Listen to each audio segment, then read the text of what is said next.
as the chief guest of the 4th convocation of Central University of Gujarat. We are indeed proud of you, sir, for your boldness and for your vision to make this country safe and secure. We are indeed privileged also to have this university in your parliamentary constituency in Gandhinagar.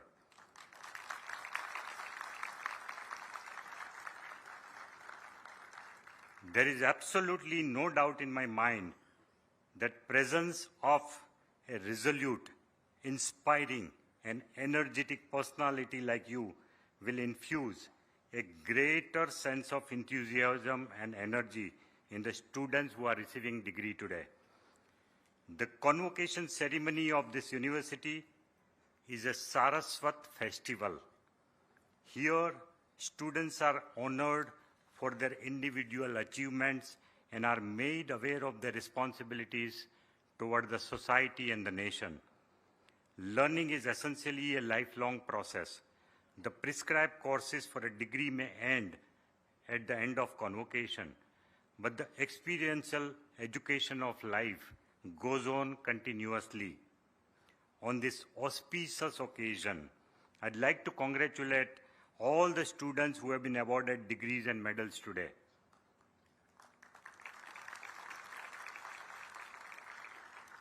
Today marks a significant milestone as you transition toward the next phase of your life.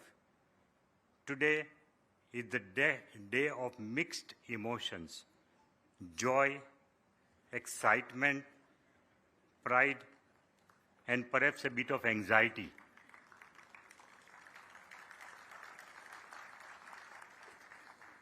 There is always an anxiety about what lies ahead, and I'm sure some of you are going through that. I recall a quotation by late Dr. APJ Abdul Kalam.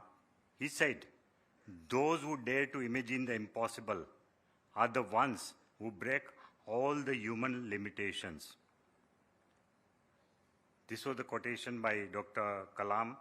I recognize and appreciate the intensity of emotions in this hall today, your abundant energy, riveting thoughts, and powerful ambitions.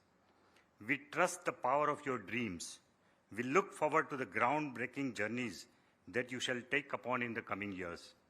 While achieving your goals, you will also be supporting India in becoming a leading global powerhouse. Friends, with your pursuit of knowledge in the field of science, technology, humanities, business, and commerce, our country is empowered with a striking combination of emerging entrepreneurs and skilled manpower. Aided by our rich demographic dividend, our country has been able to convert every adversity into an opportunity for growth. Dear students, in today's world, disruption and development are going hand in hand. Such a scenario requires every Indian, right from policymakers to entrepreneurs, business owners to employees, and even the educational institutions, to quickly adapt and deliver. We at Central University of Gujarat should constantly strive to upgrade ourselves with latest development in science and technology, geopolitics, business trend, and identify relevant opportunities for our growth. The outcomes of our research should not only solve the current problems, but also create avenues of development of various sectors of the society. I will also like to call upon some of the future entrepreneurs present in this room who will be fueling the growth of Indian economy with their innovative products and solutions. I believe your time at CUG, the education, the research, and the experience will be helpful in your journey ahead. I'd also like to appreciate the steps taken by Central University of Gujarat toward the implementation of national education policy. I envisage very soon enough our vision of interdisciplinary education, breaking the barriers of conventional classroom and course structures will be realized very soon, and a strong and resilient research and innovation ecosystem will emerge. To further strengthen our academic offerings and education ecosystem, I would encourage CUG to consider the following 5 areas for their development. 1. Strengthen research and develop technologies with potential use cases through joint PhD, master's program with leading institutions, and establishing research labs as well as incubators. Number 2.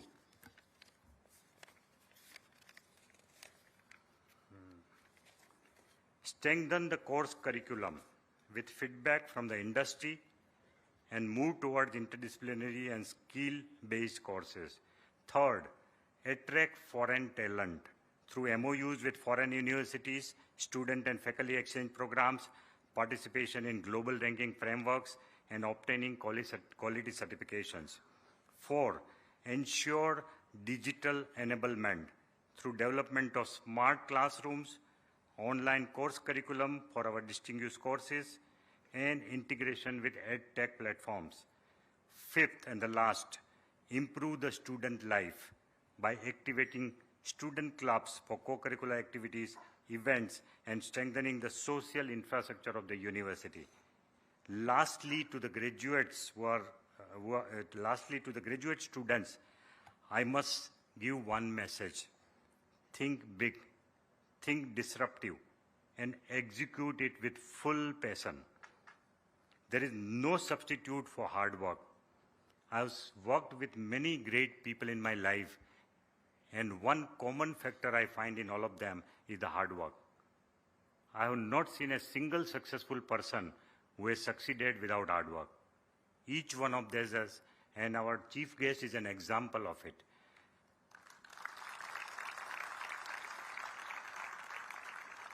I am sure that you will increase the prestige of your institution with your worldview, human values, and entrepreneurship.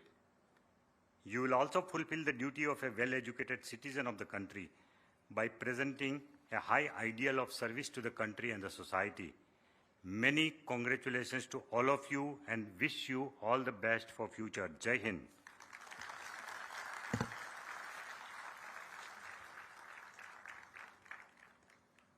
अब मैं दीक्षांत उपदेश दूंगा। जो graduate है वो खड़े हो जाए।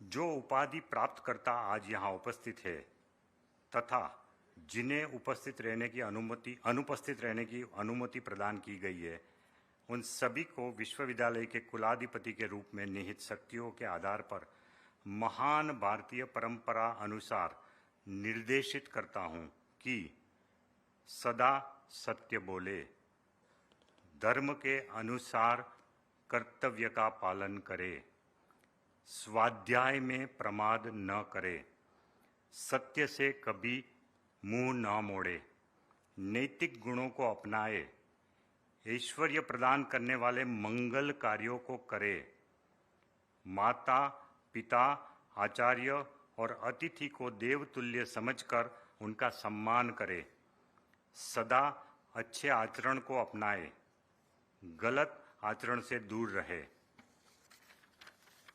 कर्तव्य निर्णय में या सदाचार के विषय में यदि शंका हो तो श्रेष्ठ जन द्वारा जैसा व्यवहार करते हैं वैसा ही करे। यही शास्त्रों का आदेश है और यही उपदेश है।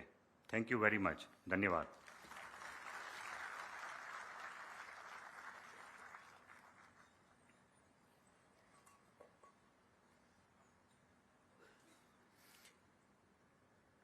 मैं इस दीक्षांत समारोह के मुख्य अतिथि केंद्रीय गृह एवं सहकारिता मंत्री माननीय श्री अमित शाह जी को दीक्षांत भाषण हेतु सादर आमंत्रित करता हूं।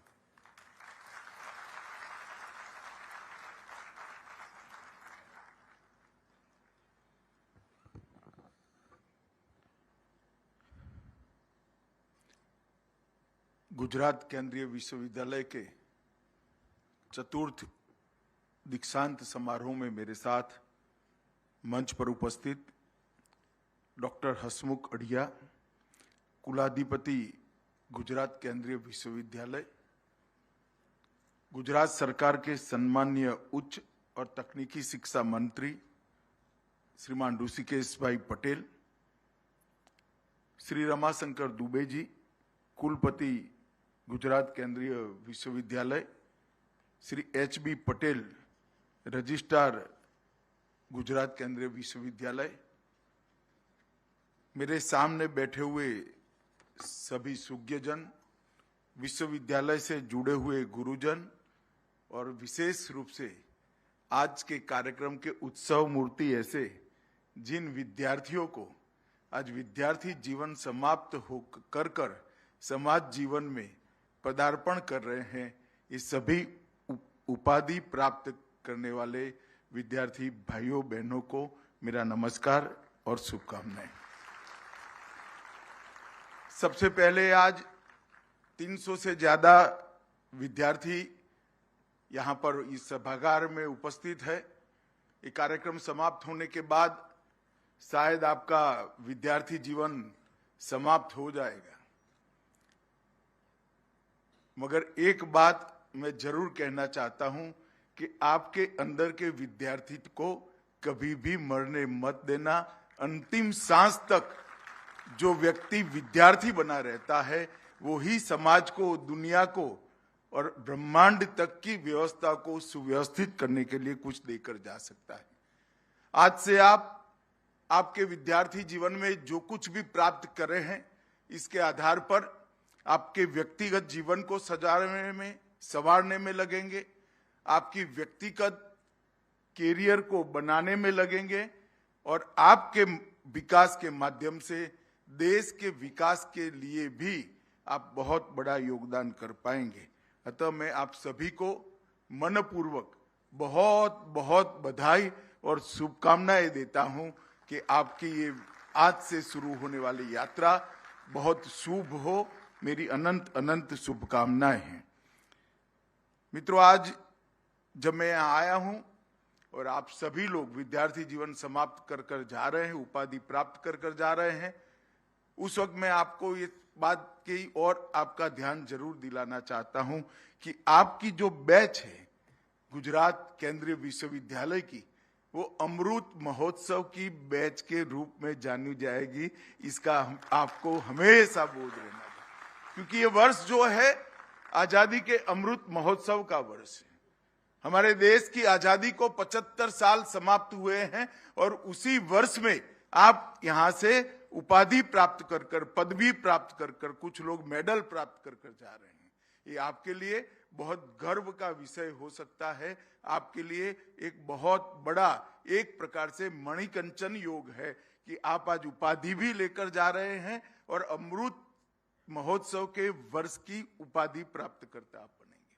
मगर इसके साथ साथ एक जिम्मेदारी भी आती है। हमारे देश के प्रधानमंत्री जी ने अमृत महोत्सव को, आजादी के 75 साल के उत्सव को देश की जनता के सामने बहुत मुहिम तरीके से सोच विचार कर रखा है। उन्होंने आजादी के अमृत महोत्सव को मनाने के लिए 3 उद्देश्य रखे। एक तो युवा पीढ़ी, बच्चे और किशोर, तीनों अवस्था में जीने वाले लोग इस देश के आजादी के इतिहास को जाने। आजादी प्राप्त करने के लिए इस देश ने जो संघर्ष किया, 1857 से लेकर 1947 तक 90 साल तक एक बहुत लंबा संघर्ष करने के बाद हमें आजादी प्राप्त हुई है। इसके इतिहास को हम जाने और उसके उद्देश्यों को हम समझें। दूसरा, ये 75 साल में हमने काफी कुछ अचीव किया है। हम सुई नहीं बना सकते थे, वहां से जाकर चंद्रमा तक जाने की यात्रा ये 75 साल में हमने पार करी है। उन उपलब्धियों को भी हम समझे। और तीसरा, 75 साल से 100 साल तक, 25 साल तक का कालखंड, जिसको मोदी जी ने अमृत काल के रूप में वर्णित किया है। जब आजादी की शताब्दी मनाई जाएगी, तब ये देश की आजादी के 100 साल होंगे। उस वक्त देश समूचे विश्व के अंदर, हर एक क्षेत्र के अंदर सबसे प्रथम हो, इस प्रकार के महान भारत की रचना करना ये हमारा संकल्प हो। और ये जो संकल्प देश का हर नागरिक, देश का हर युवा लेगा, उस संकल्प से सिद्धि के 25 साल हैं। मैं आज जो विद्यार्थियों को उपाधि मिल रहे हैं, उन लोगों को बहुत स्पष्टता से कहना चाहता हूं कि शायद 47 में जब देश आजादी का शताब्दी मना रहा होगा, मंच पर जो बैठे हैं उसमें से बहुत कम लोग उपस्थित होंगे, मगर आप सभी होंगे। तो महान भारत की रचना के सुफल आपको प्राप्त करने हैं और महान भारत की रचना की जिम्मेदारी भी आपकी है। और इसलिए प्रधानमंत्री जी ने हम सब के सामने एक संकल्प से सिद्धि के 25 साल अमृत काल के वर्णित किए हैं। हर व्यक्ति और विशेषकर युवा एक संकल्प जरूर ले जो अपने लिए न हो। अपने लिए आप जरूर संकल्प करिए। आपके व्यक्तिगत जीवन में आप आसमान को छूने वाली ऊंचाइयों को प्राप्त करिए, इसमें कोई आपको रोक नहीं सकता, रोकना भी नहीं चाहिए और सबकी शुभकामनाएं हैं। परंतु एक संकल्प ऐसा जरूर लीजिए जो देश के हर नागरिक ने लेना चाहिए, विशेषकर युवाओं ने लेना चाहिए, कि जब ये देश शताब्दी मनाएगा तब मेरा योगदान क्या होगा। आपका एक व्यक्तिगत संकल्प ऐसा होना चाहिए जो आपके लिए, छोटे छोटे संकल्प भी ले सकते हैं। मैं कई बार बच्चे मुझे मिलने आते, युवा मुझे मिलने आते, कहता हूं एक छोटा सा संकल्प लीजिए कि भाई मेरे अन्न की थाली में, भोजन की थाली में अन्न का एक दाना भी जूठा नहीं रह जाए। छोटा सा संकल्प है, मगर इसका बहुत बड़ा कंट्रीब्यूशन है पूरे जीवन अगर आप उसकी पालना करते हैं तो। एक छोटा सा संकल्प कि मैं माता पिता को प्रणाम कर कर ही घर से बाहर निकलूंगा, छोटा सा संकल्प है, मगर इसकी अगर आप पालना करते हैं तो जीवन में बहुत बड़ी उपलब्धि मिलने वाली। मित्रों, 130 करोड़ लोग एक एक संकल्प लेते हैं, तो 130 करोड़ संकल्पों का ये संपुट देश को महान बनाने के लिए और कुछ करने की जरूरत नहीं। अगर इस देश के 130 करोड़ लोग एक एक कदम चलते हैं तो देश 130 करोड़ कदम आगे बढ़ता है, इसका संज्ञान हमें होना चाहिए। और व्यक्तिगत जीवन में मेरे अनुभव के आधार पर मैं बताता हूं कि संकल्प का जीवन में बहुत महत्व होता है। जब संकल्प लेते हैं तो संकल्प से सिद्धि की ओर जाते वक्त बहुत सारे व्यवधान आते हैं, बहुत सारी दिक्कतें आती हैं, बहुत सारे प्रलोभन भी आते हैं, मगर संकल्प को दृढ़ता से अगर हम पकड़ कर रखते हैं तो स्वभाव में एक जिद पैदा होती है। वो जिद ही व्यक्ति को बड़ा बनाती है, वो जिद ही व्यक्ति को सफल करती है। आप भी एक संकल्प लेकर अनुभव करना। इस संकल्प को सिद्ध करने के लिए, इसकी पालना करने के लिए हर रोज दिक्कतें आएगी, मगर वो दिक्कतों को जब आप पार करोगे तब आपके स्वभाव के अंदर लक्ष्य को प्राप्त करने की एक जिद खड़ी होगी जो आपके व्यक्तिगत जीवन में आपको आगे ले जाएगी। तो मैं इतना जरूर कहना चाहता हूं कि आप गुजरात में पढ़े लिखे हैं। भारत की एक कोना, पश्चिमी छोर का कोई युग ऐसा नहीं है जहां गुजरात ने कंट्रीब्यूट नहीं किया है। हर समय पर इतिहास उठाकर देख लीजिए, महाभारत काल में श्री कृष्ण से लेकर कई सारे लोग, अनगिनत लोगों ने इस देश को कंट्रीब्यूट किया है। महात्मा गांधी, सरदार पटेल, दयानंद सरस्वती, के.एम. मुंशी, ढेर सारे लोग। और मैं आपको बताना चाहता हूं यही भूमि है जहां श्री अरविंद और अंबेडकर जी ने भी अपने विचार का पिंड बनाने का काम किया था। ये यही भूमि है। तो आपको सदैव याद रखना चाहिए कि आप ऐसी भूमि से शिक्षा प्राप्त कर कर जा रहे हैं जिस भूमि का कंट्रीब्यूशन करने का, जिस भूमि का योगदान करने का बहुत बड़ा इतिहास है। मित्रों, आज लगभग 300 से ज्यादा विद्यार्थी यहाँ से पदवी प्राप्त कर कर जा रहे हैं। मैं यहाँ आने से पहले गुजरात केंद्रीय विश्वविद्यालय का थोड़ा डिटेल स्टडी भी कर रहा था, तब मुझे मालूम पड़ा, बहुत साच अर्थ में इसके पहले कुलाधिपति जब आपने मुझे बुलाया उसके पहले मेरा इतना अभ्यास मेरी कॉन्स्टिट्यूएंसी में होने के बावजूद नहीं था, इसका मुझे स्वीकार करना चाहिए। परंतु मैंने जब इसका अभ्यास किया तब मालूम पड़ा कि इतने कम समय के अंदर आपके विश्वविद्यालय ने बच्चों बहुत बड़े मानांक सिद्ध किए हैं, बहुत बड़ा अचीवमेंट प्राप्त किया है। और विशेषकर मैं कुलपति महोदय को पुस्तकालय के लिए बहुत बहुत साधुवाद देना चाहता हूं, क्योंकि कितने बच्चे पीएचडी करते हैं, कितने शोध पेपर को दाखिल करते हैं और कितने उपाधि प्राप्त कर जाते हैं, इसका कोई महत्व नहीं है। कौन से विद्यालय की, विश्वविद्यालय की लाइब्रेरी कैसी है, पुस्तकालय कैसा है, इससे ही इसकी कंट्रीब्यूशन की। तो मैं बहुत बहुत बधाई दोनों लोगों को देना चाहता हूं कि बहुत मन के साथ इसका जतन किया गया है। जिन जिन लोगों ने भी कार्यभार संभाला होगा उन्होंने जतन करा होगा। मैं सभी गुरुजनों को और विद्यार्थियों को हमारी नई शिक्षा नीति के बारे में भी जरूर ध्यान दिलाना चाहूंगा। आमतौर पर शिक्षा नीतियों का इतिहास है, 2 शिक्षा नीति आई, हमेशा विवाद में घिरी रही। कई सारे बीच बीच में आयोग भी बने शिक्षा में सुधार के लिए, हमेशा विवाद में घिरे रहे, क्योंकि दुर्भाग्य से हमारे यहाँ शिक्षा व्यवस्था को आइडियोलॉजी के साथ जोड़कर देखने की एक परंपरा बन गई और शिक्षा नीति को आइडियोलॉजी के सांचे में डालने की भी एक परंपरा बन गई। परंतु मोदी जी जो शिक्षा नीति 2020 में लाए हैं, इस पर ना कोई विरोध कर पाया, ना इसके बारे में कोई आरोप कर पाया, और एक प्रकार से सर्वस्वीकृत पूरे समाज ने इसको कर आज इसके इम्प्लीमेंटेशन के लिए पूरा देश आगे बढ़ रहा है।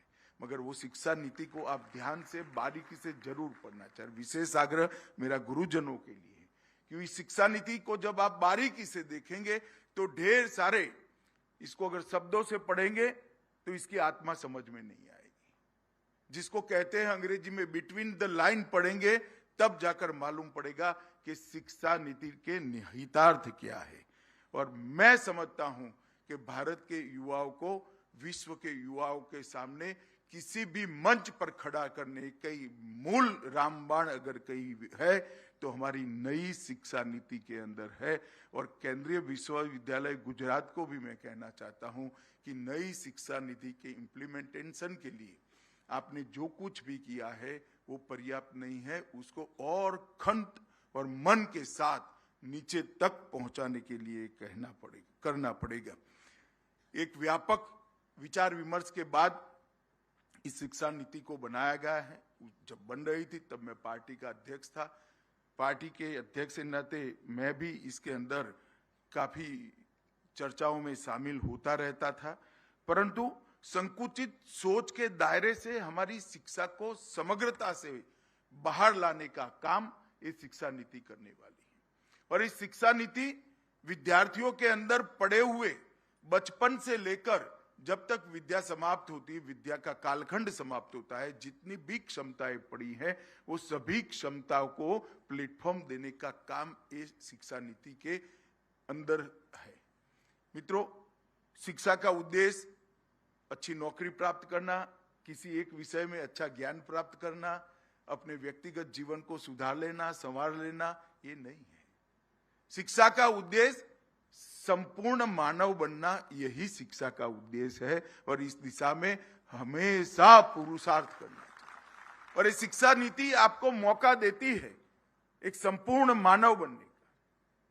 पूर्ण मानव बनने का काम यही शिक्षा नीति के माध्यम से हो सकता है। और इसको आप बारीकी से देखें तो भारतीय जीवन मूल्यों के आधारित परंतु आधुनिक से आधुनिक शिक्षा पद्धति को बनाने का काम ये नई शिक्षा नीति ने किया है।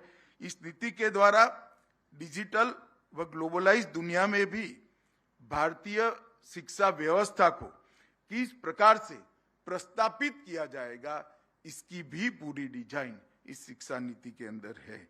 नई शिक्षा नीति का उद्देश्य ऐसे विद्यार्थियों को गढ़ना है, ऐसे नागरिकों को बनाना है जो राष्ट्र गौरव के साथ साथ विश्व कल्याण की भावनाओं से ओतप्रोत हो, अपनी अंदर पड़ी हुई ईश्वर दत्त सभी शक्तियों को मौलिक रूप से विकास करते हुए राष्ट्र के साथ साथ विश्व का कल्याण करने की भी सोच रखे। इस प्रकार की ये शिक्षा नीति के अंदर सभी व्यवस्था है। एक प्रकार से आप समझ पाओ, ऐसी भाषा में कहूं तो ग्लोबल सिटीजन बन पाओ, इस प्रकार की सभी व्यवस्थाएं इसके अंदर है। जो श्री अरविंद ने विश्व मानव की कल्पना की थी, वो विश्व मानव की कल्पना को चरितार्थ करने के लिए इस शिक्षा नीति के अंदर बहुत बड़ी व्यवस्था है। शिक्षा नीति में थ्रस्ट दिया गया है मातृभाषा पर। मैं मातृभाषा के अंदर शिक्षा हो, प्राथमिक शिक्षा हो, मातृभाषा की बोलचाल बढ़े, मातृभाषा में पढ़ाई लिखाई बढ़े, इसका बड़ा पक्षधर हूं। कई लोग मुझे कई बार कहते हैं कि आपके विचार दकियानुसी विचार है। मैं उनसे कोई जवाब नहीं देता, परंतु मैं एक बात बहुत स्पष्ट करना चाहता हूं कि व्यक्ति मातृभाषा से अच्छा किसी भी भाषा में सोच नहीं सकता है। व्यक्ति मातृभाषा से अच्छा किसी भी भाषा में सोच नहीं सकता है। ये बात को हमने शिक्षा का मूल वाक्य मानकर आगे बढ़ना पड़ेगा।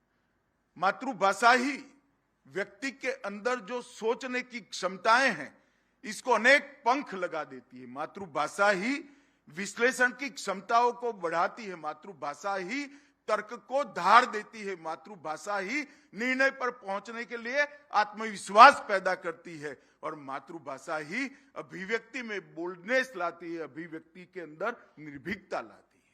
अगर हम अपनी मातृभाषा में सोचना शुरू करें, तो मैं निश्चित रूप से करता हूं, विशेषकर जो विद्यार्थी शोध कार्य कर रहे हैं, आपके शोध कार्य में पैनापन लाना है, आपको शोध कार्य में अंजाम तक लाना है, ले जाना है, तो आप अपनी मातृभाषा में सोचिएगा, आपको बहुत फायदा होगा।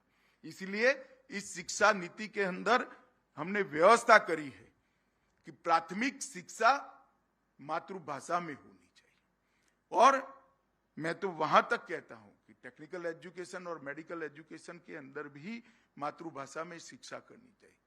और हमारी भाषाएं तो लचीली है, हमारे शब्दकोश को हम बढ़ा सकते हैं।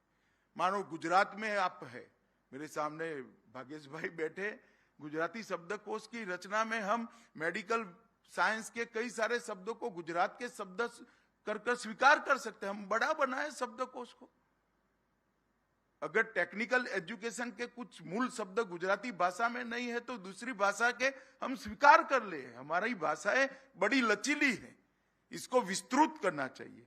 परंतु मातृभाषा में शिक्षा से ही आप जहां पैदा हुए हैं, उस राज्य को, इस देश को आप समझ पाएंगे, इसकी संस्कृति को समझ पाएंगे। संस्कृति के साथ साहित्य, व्याकरण के साथ आपका जुड़ाव तभी होगा जब मातृभाषा में आप पढ़े होंगे।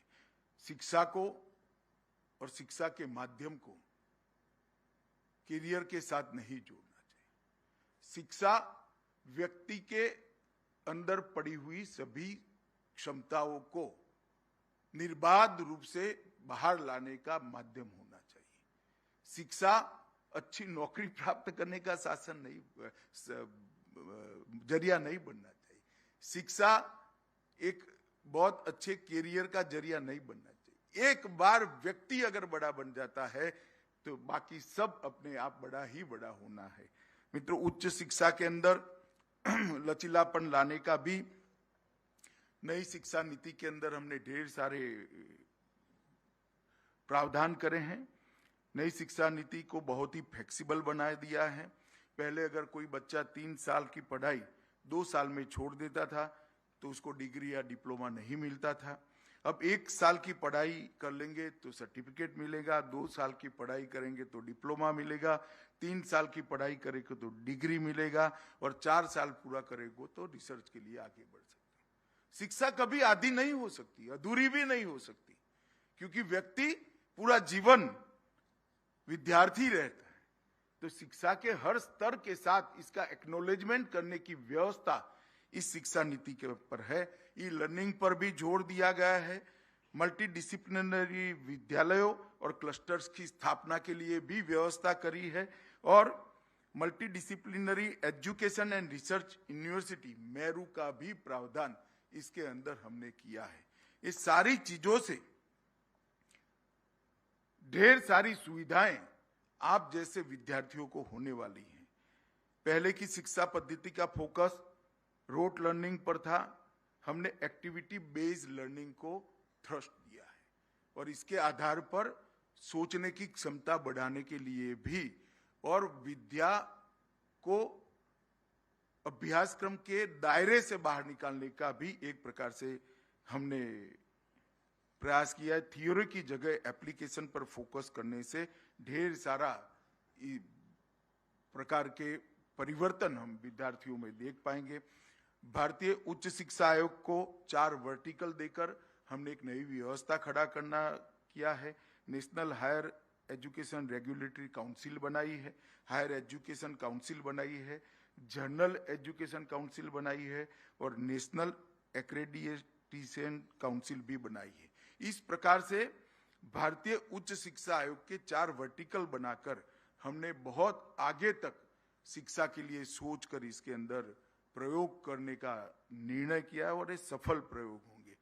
टेक्नोलॉजी का रोल भी बढ़ाया है और लगभग टेक्नोलॉजी के माध्यम से पूरे देश की आबादी की क्वालिटी ऑफ लाइफ के अंदर सुधार लाने का काम अभी हमने जो दिखा है, ये इनिशिएटिव को भी शिक्षा नीति के अंदर दिया गया है। मित्रों, आज जब मैं आपके सामने आया हूं और यहाँ से आप जब विद्यार्थी जीवन पूरा कर जा रहे हैं, तब इस देश के अंदर देश के युवाओं के लिए मोदी जी ने ढेर सारी संभावनाओं को तराश कर आपके लिए रखा है।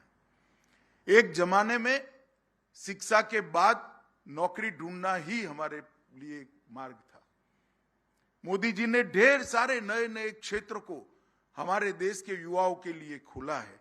अंतर्राष्ट्रीय सोलर अलायंस के रचना और इसके कार्यकलापों को आप अगर ध्यान से ऑनलाइन जाकर पढ़ेंगे तो आपको मालूम पड़ेगा कि यही एक क्षेत्र हमारे बच्चों के लिए ढेर सारी संभावनाएं खोलता है। स्पेस का क्षेत्र जिसको 370 बिलियन अमेरिकी डॉलर की इकोनॉमी है, इसमें लगभग आने वाले वर्षों में ये 370 बिलियन से बढ़कर 650 बिलियन की होगी और इसमें हमारी हिस्सेदारी सिर्फ 2% है। मगर नई जो नीति आई है अंतरिक्ष के क्षेत्र की, इसका आप अभ्यास जरूर करिएगा। ढेर सारी संभावनाएं और किसी भी फैकल्टी के छात्र के लिए।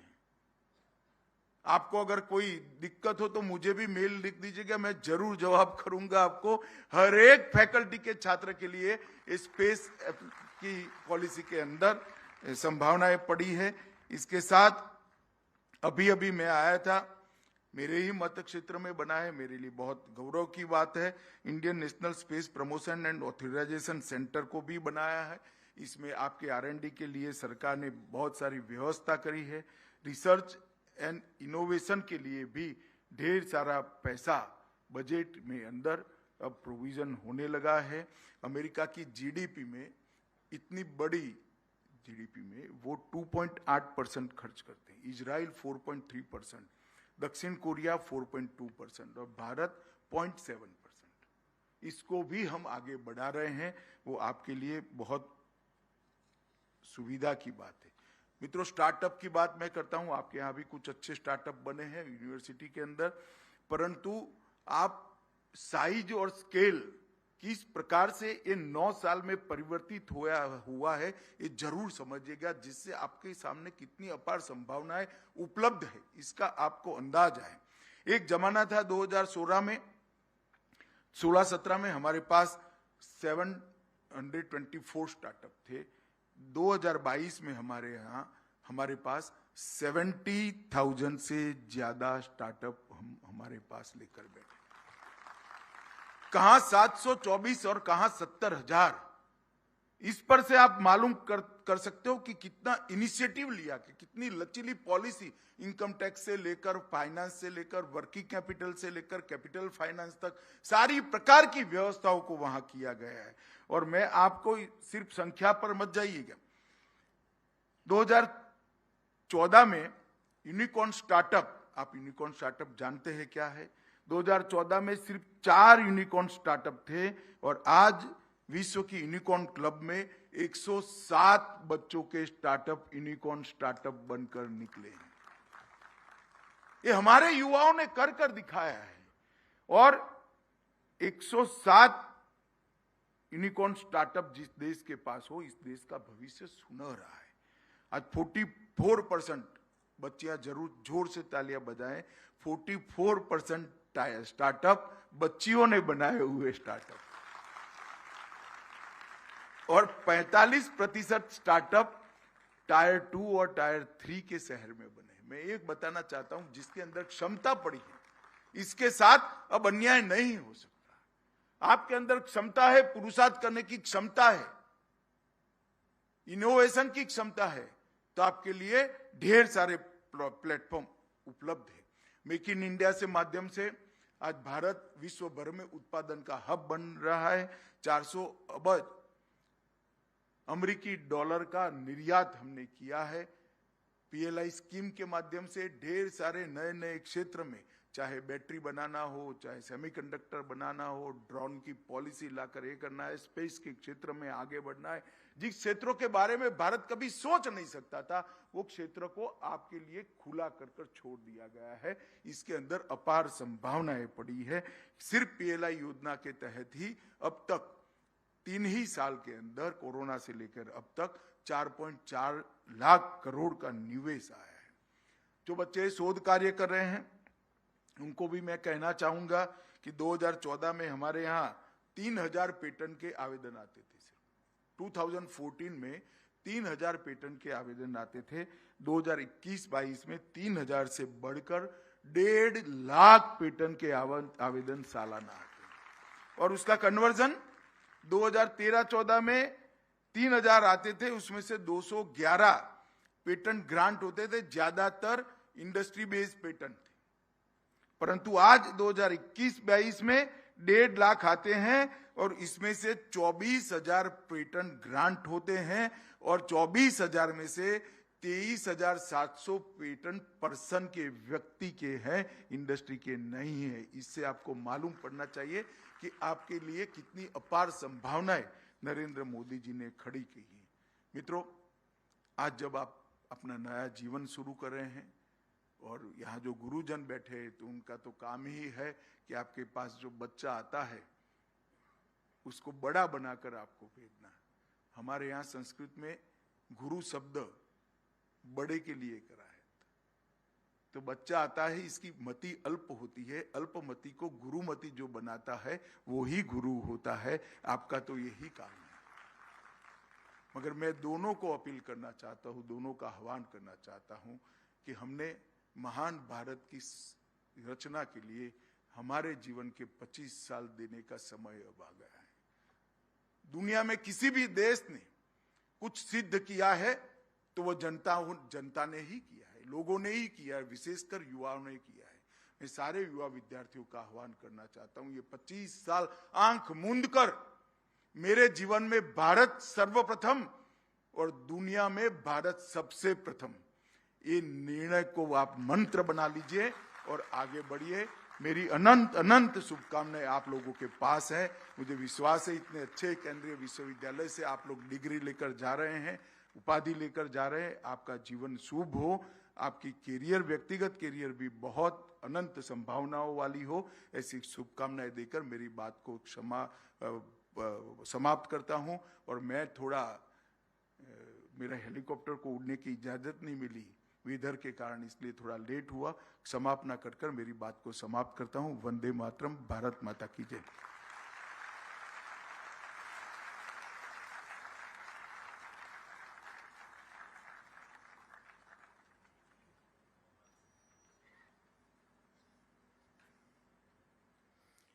मैं माननीय कुलाधिपति महोदय से सादर अनुरोध करता हूं कि वे दीक्षांत समारोह के औपचारिक समापन की घोषणा करें।